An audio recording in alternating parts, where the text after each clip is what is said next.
আরিফিন শুভর হাতে এখন 5টি প্রজেক্ট। সনি লিভের জ্যাজ সিটি, চরকির লুহু, আছে সিনেমা, ঠিকানা বাংলাদেশ, নীলচক্র ও নূর। কি আসছে আগে? এরই মাঝে সামাজিক যোগাযোগ মাধ্যমে একটি ভিডিও পোস্ট করেছেন এই চিত্রনায়ক। সংশ্লিষ্ট সূত্রে জানা গেছে 19 সেকেন্ডের এই ভিডিওটি নীলচক্রের। তবে কি ঈদে প্রেক্ষাগৃহে আসছে সিনেমাটি?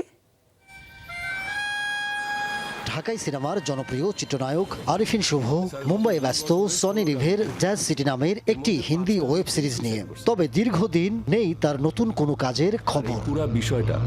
এরই মাঝে 24 এপ্রিল রাতে সামাজিক মাধ্যমে 19 সেকেন্ডের একটি ভিডিও আপলোড করেছেন আরিফিন শুভ, যেখানে তাকে দেখা গেছে একজনকে নির্মমভাবে টর্চার করতে। তবে এই ভিডিও দৃশ্যটি কিসের সেই রহস্য জিয়ে রেখেছেন নায়ক, শুধু লিখেছেন আসিতেছে।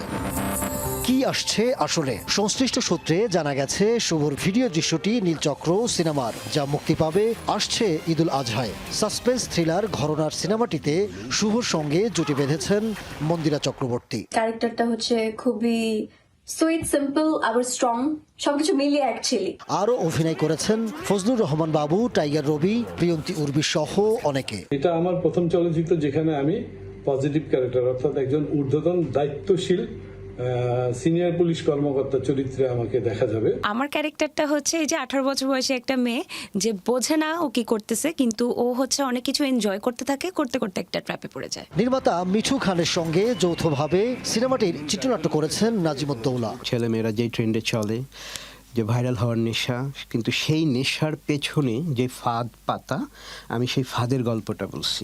যুক্তরাষ্ট্রের লাস ভেগাসে আমেরিকান ফিল্ম মার্কেটে ওয়ার্ল্ড প্রিমিয়ার হয়েছিল সিনেমাটির। এবার আসছে ঈদুল আজহায়, নীলচক্র মুক্তি পাচ্ছে দেশের প্রেক্ষাগৃহে। Ahmed Tawkir, showbiz tonight.